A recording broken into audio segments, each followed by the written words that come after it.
Hey everyone, welcome back for another deep dive. It's excited to be here.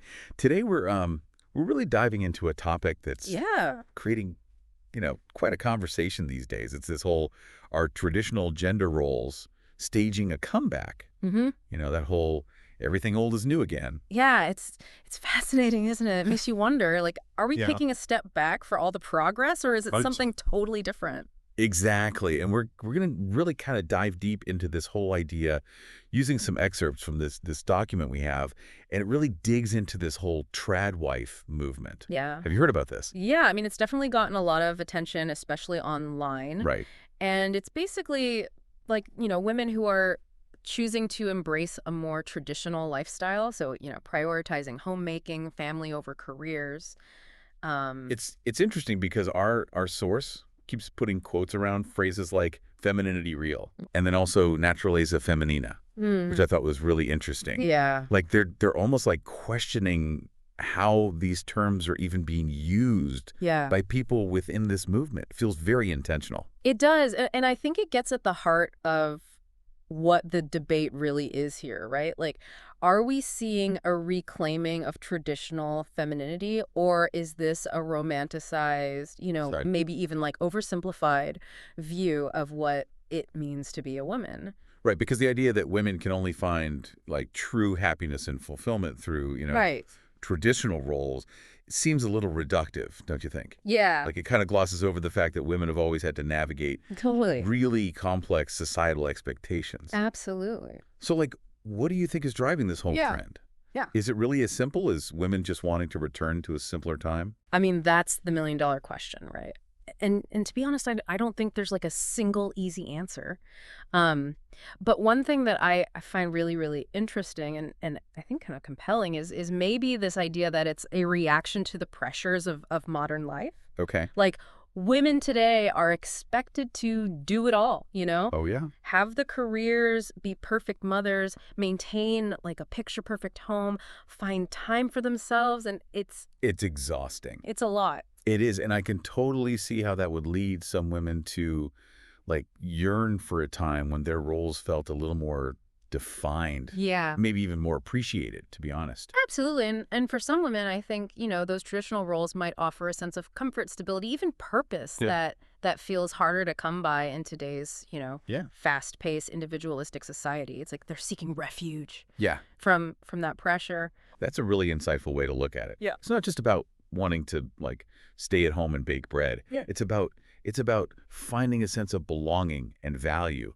in a world that often feels very chaotic and overwhelming. 100%. I think it's crucial that we acknowledge those anxieties Right. and the pressures that they're facing. Okay, so we've got this whole like trad wife Yeah. trend kind of gaining some traction, but it doesn't stop there, right? Yeah.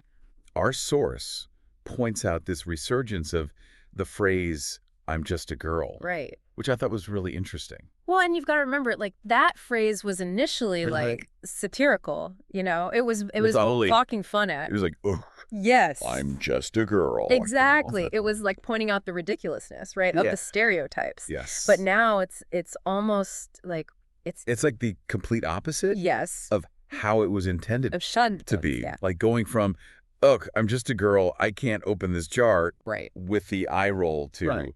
I'm just a girl, I need a strong man to do it for me. Right, exactly. And it's like, And it's interesting, this shift is happening in a lot of online spaces, especially where there's this very specific, often passive and dependent version of femininity being presented. yeah. Like, it's the ideal.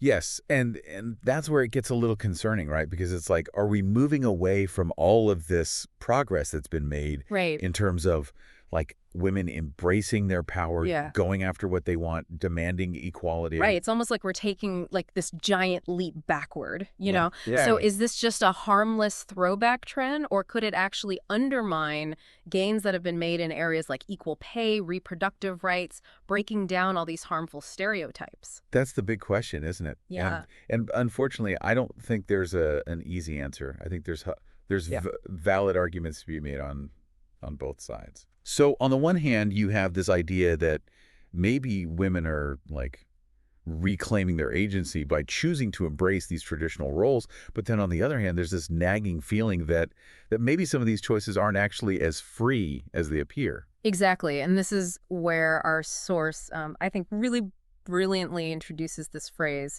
internalization of submission, Okay. which is admittedly kind of a complex. I was going to say, that one needs a little unpacking. Yeah, definitely.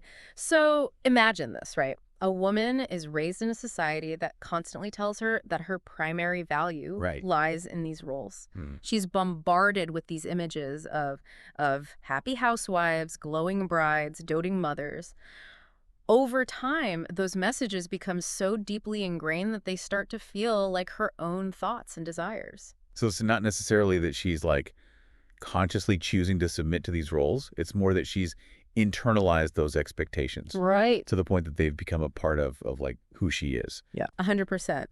And that can make it incredibly difficult to distinguish between, Wow. genuine desire Yeah. and societal pressure. Wow, that's a lot to process. I mean, how do you even begin to like untangle those threads? It's a process for sure, and it starts with awareness. All right. Like by having these open and honest conversations about the messages that we're exposed to, the expectations that are placed upon us, we can start to challenge those beliefs. So what you're saying is it's not about like telling women what they should or shouldn't want. It's about creating a space Yep. where they feel empowered Yeah. to like question those expectations and really define what fulfillment means for them Yes. on their own terms. 100%. Because true empowerment comes from having that freedom, to Yeah. choose your own path, even if it means going against the grain. It's almost like we don't even realize it's there, but it's shaping our Yeah. choices in ways that It's always in the background. it's like we're swimming in it, but we don't Yeah. even know it's there. 100%.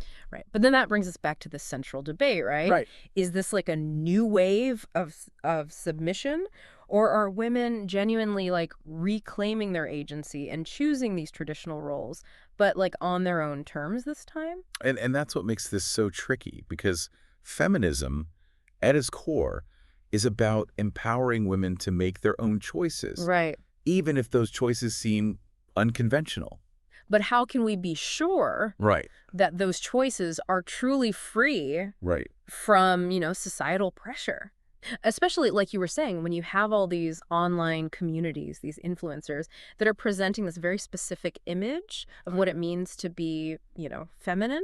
Yeah. And it's often tied to these traditional roles. So it's like they're creating like a new set of expectations. Yeah. And it's like, are these online spaces, are they offering a sense of community, a sense of support? Right. Or are they inadvertently reinforcing? Right. Those same stereotypes. Are they part of the problem? Right. Yeah. And limiting, ultimately limiting women's. It kind of reminds me, I was reading this article the other day, and I was talking about how, some women just feel this pressure to achieve this like picture perfect Instagram life. Totally. Like the perfect house, the perfect family, the perfect, sourdough bread that they baked. And It's like this whole other, it's like this whole other, Yeah. level of societal expectation that can be really hard to escape.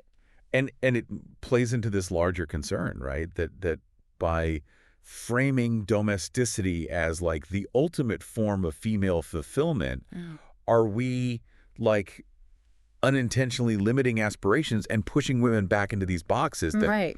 we've been fighting so hard to break free from? It's almost like you're saying, like, yeah, you can be anything you want to be, but Right. like, wouldn't you be so much happier just staying at home? Right, exactly. And that message can be especially potent for younger generations Oh, absolutely. who are still figuring things out. We're trying to figure out who they are. Yes. Yeah, it's almost as if like we're presenting them with this very limited menu of options. Right. And anything outside of those like traditional roles is seen as like somehow radical or selfish. Right, exactly. And that's the danger, right, of any kind of rigid societal structure is that it limits Right. possibilities. Right. It's limiting.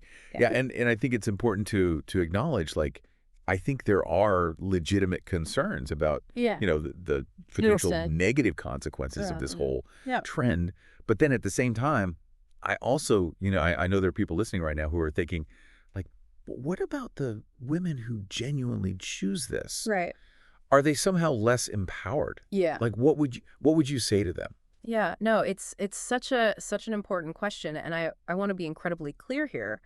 A woman who chooses to, stay at home, raise a family, devote herself to those pursuits can be just as empowered Right. as a woman who, climbs the corporate ladder or Mhm. runs for political office. It all comes back to that agency. 100%. Mhm. The key here is not the choice itself, it's the freedom to make that choice Right. from a place of genuine desire and autonomy. Right. And that's where things get really, really nuanced because Yeah. how do we know? Right. How do we know when a choice is truly free Mm. from all those pressures 100%. that we've Yeah. internalized? It's like this invisible force that's so hard to pinpoint. It is. It's a process of constant, self-reflection, questioning our own motivations, Right. challenging those assumptions that we hold about what it means to be a woman All right. in today's world. Yeah. So it's not just about making a choice and then you're done. It's about engaging in this kind of ongoing conversation Yes. with ourselves and Yeah. with society about what truly matters. 100%.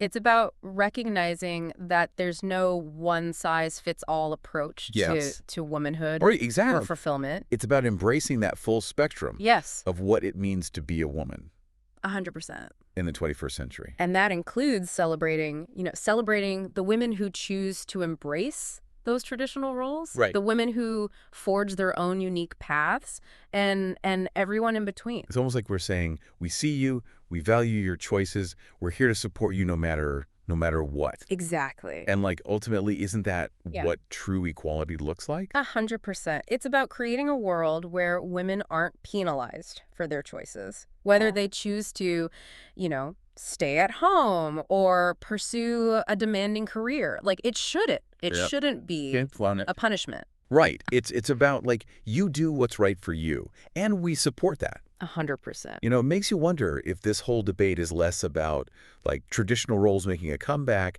and more about this deep-seated need for like Yeah. autonomy and respect for like Yeah. individual choices. 100%. Maybe it's not about going back, but it's about redefining. Redefining what it means Yeah. to be a woman Yeah. in today's world. 100%. Right. And recognizing there's no Yeah. one right way to do it. No. It's about, making sure that women feel empowered to define, success and happiness on their own terms. 100%. And I think that's something that needs to be, said really loudly. This isn't just a debate about gender roles. It's a conversation about freedom, about choice, Mm. about creating a society that values Right. individual expression. It's about, ensuring that all individuals, no matter, regardless of gender, feel empowered to Right. live Authentically and reach their full potential. Yes. And, sometimes the most profound, like, shifts in perspective happen when we challenge those, like, really deeply ingrained beliefs and open ourselves up to new ways of thinking. Absolutely. And I think this whole conversation is a perfect example of that, right? We've explored different perspectives, we've unpacked some really complex ideas, We really have. and hopefully sparked some really interesting conversations along the way. Exactly. And speaking of conversations, we want to hear from you. Like, what are your thoughts on this whole resurgence of traditionalism? Is it a step back? Is it a sign of something new? Is it a little bit of both? Head over to our social media pages and let us know, because we're really interested to hear your take on this whole issue. Because at the end of the day, these aren't just abstract ideas. This is Right. real people's lives. Yeah, it's about like real people, their choices, their aspirations. 100%. And so On that note, we'll leave you with this. If, as our source suggests, some women are choosing to embrace those traditional roles as a form of like personal expression, shouldn't we also then champion the right of women to reject those roles without facing judgment? 100%. Like true empowerment means having the freedom to choose your own path, even if it goes against the grain. What do you think? It's definitely something to ponder. It is. Until next time, keep questioning, keep exploring, and keep diving deep.